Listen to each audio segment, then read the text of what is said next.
Hello there, everybody.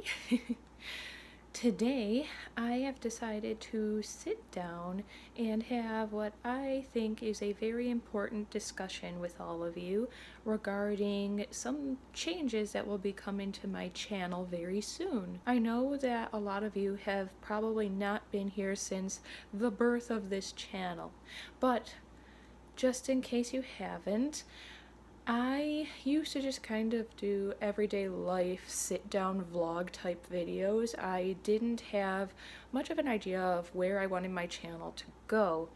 And then I started doing a little bit more witchcraft related stuff because I realized that there can never be too many witches on YouTube. All of us practice in a different way, and it's good to have as many resources as possible when it comes to this stuff.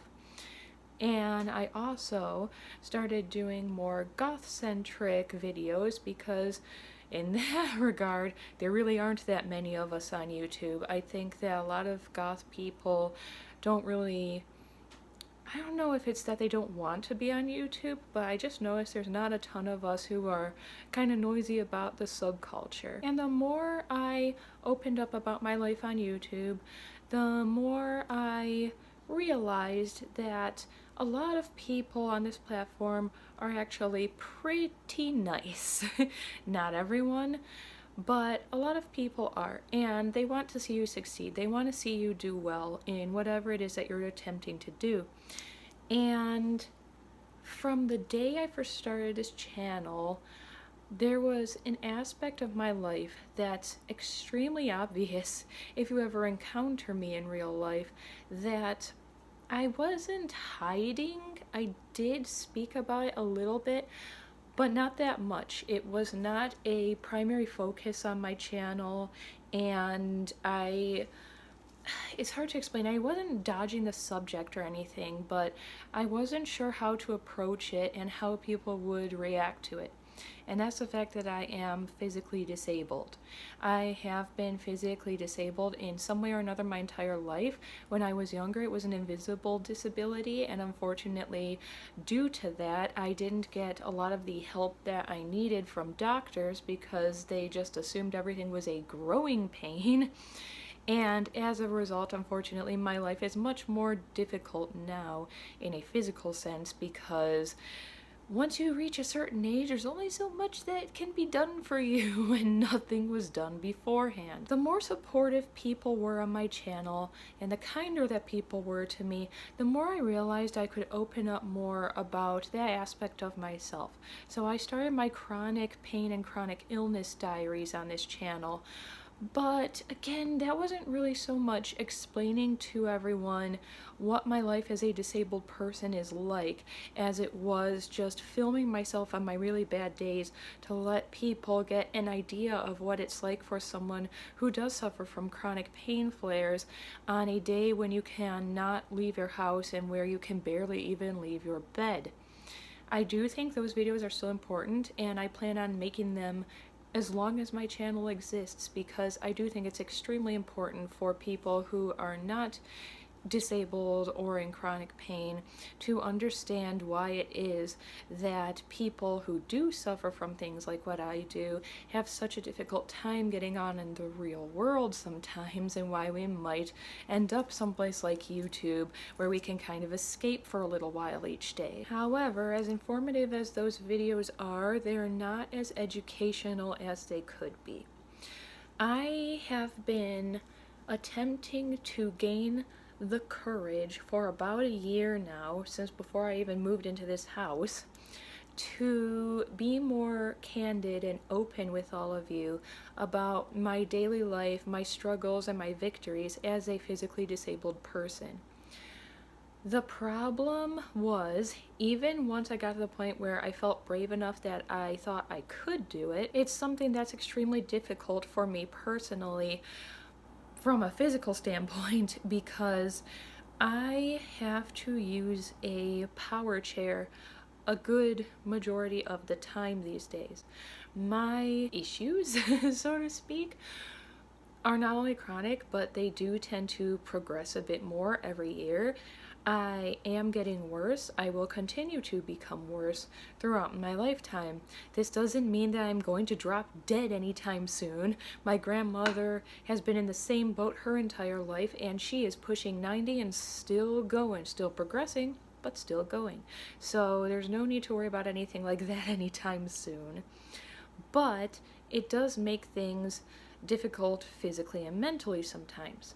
And that's why I think it's important to share that with you now. So I'm going to be attempting to start making more videos where I either sit down and explain some aspects of my life as a disabled person to all of you, or I will be taking you out and about with me, because now that the graphic novel series that I help work on is becoming larger and larger all the time, our investment team wants us to start doing at least one Comic-Con every single month of the year. That's going to be very taxing for me. Very rewarding, but very taxing. And that's actually going to help me with the main issue I've had with doing this kind of videos on this channel regarding my disability journey, because the main problem I had was that when I'm in my power chair, I can theoretically hold my phone up and film what's going on around me, but it's difficult because of the fact that I have to kind of, watch the road and all. And speaking of roads, I can't drive. I am unable to drive. I do not have a driver's license. I've never had a driver's license, which means that I completely depend on Phoenix for getting out of the house. Right now it is the dead of winter in Pennsylvania. It's too cold for me to just go out on little adventures on the road.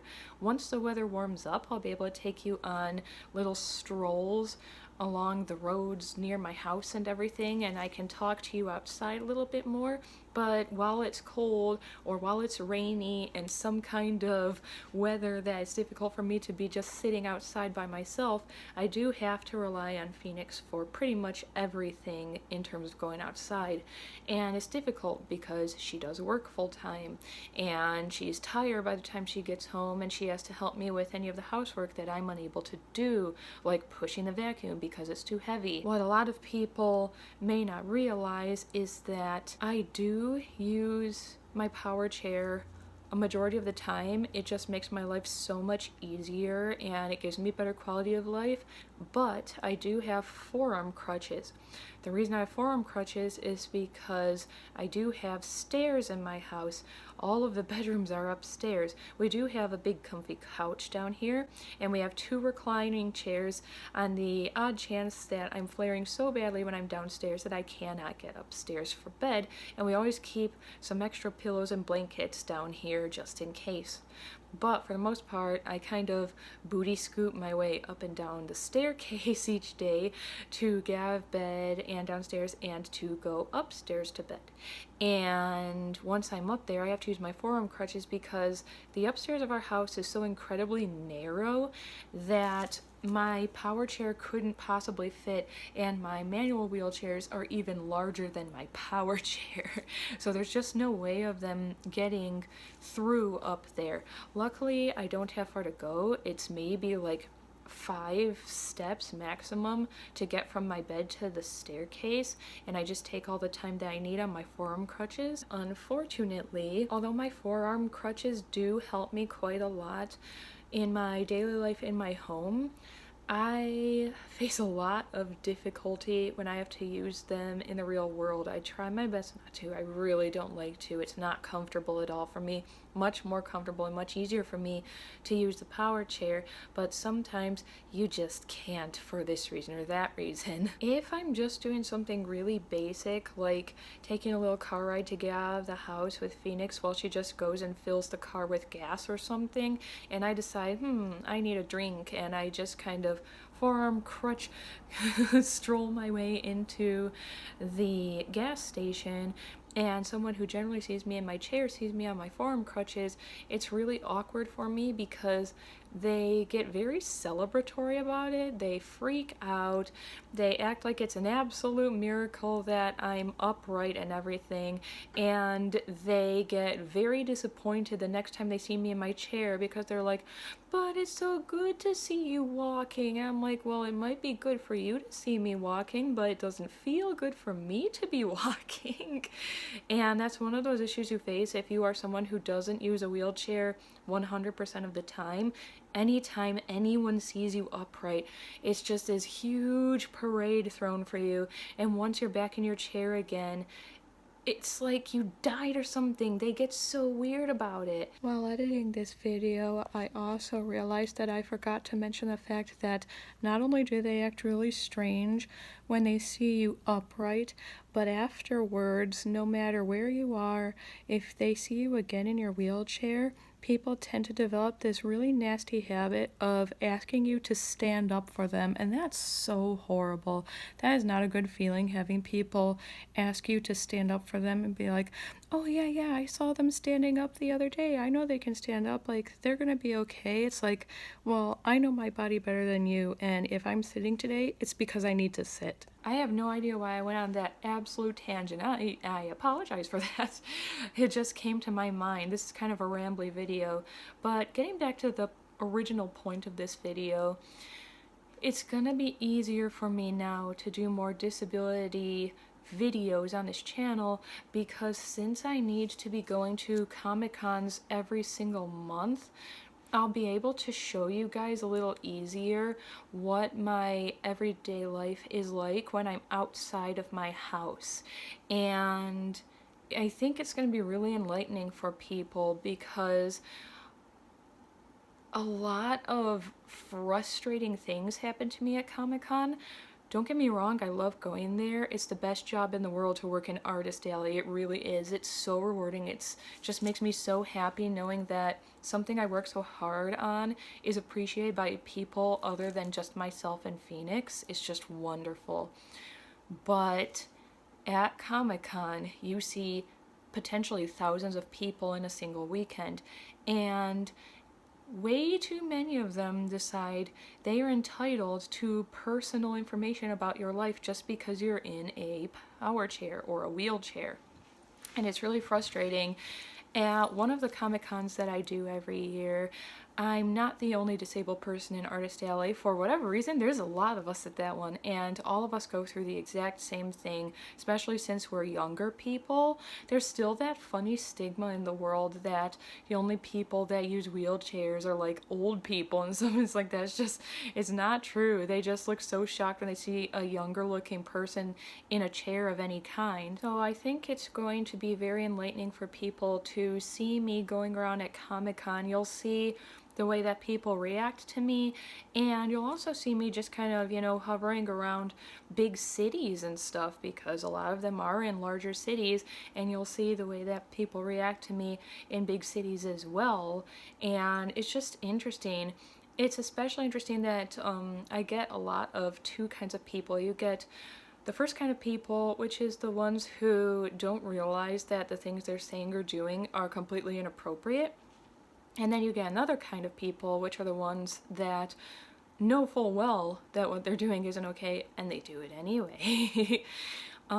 Actually, I'm about to go on another tangent, because one of the biggest issues I have at Comic-Con is also an issue that I just have in my everyday life, which is, as I mentioned before, people want to know very private, personal information about me. I get asked constantly, not just at Comic-Con, but also in grocery stores and when I'm just going down the road, why I'm in a chair. I cannot for the life of me understand why people still think that's an appropriate question to ask someone they don't know. And not even people you don't know, anybody. The thing is, the thing about people in wheelchairs is, most of the time, the reason we're in a wheelchair is either something that was really sad for us, a terrible experience, or it's something that we've had to struggle a lot with, or if it's, something that's an ongoing chronic health problem, a progressive health problem like mine, it might be something extremely private. And it's already frustrating enough when someone just approaches me and wants to ask me why I'm in a chair. What's even worse is then when I try to give kind of a polite, vague answer and not actually answer them, they kind of demand more information. A typical encounter for me goes something along the lines of, So, why are you in a wheelchair? oh, it's just kind of how I am. So, were you born like that or something? Well, it's just health related stuff, that's all. Yeah, but what kind of health related stuff? I mean, that's a little bit personal, so if you don't mind, I'd actually prefer not to get into too much detail. Well, my uncle was in a wheelchair most of his life, so I know a lot about. Rambles on 40 different medical diagnoses to me. It's really uncomfortable if someone is in any way, polite or no, refusing to give up that information about themselves. Don't keep on prying for it. We are keeping it secret for a reason. We don't know you. That's the most private information you could possibly have about us. And for me personally, I don't want to go into too much detail, but unfortunately, a lot of the reason for my disability deals with my reproductive system. That's incredibly private. I haven't even told people in my own family about it. I just tell them, I just have chronic health problems. So when a perfect stranger is demanding more information about me regarding my health, it's really upsetting for me because of how much trauma it's caused me already in my life, and because of the fact that there is no way for me to talk about it without getting really, really deep and personal about my life.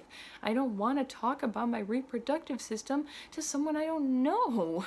I mean, to me, it's the equivalent of me just bombarding people when they're coming out of their pap smears or their prostate exams and asking them how it went in there. It's just rude. And on top of that, as I mentioned, it's not even like it's just perfect strangers who do this to me.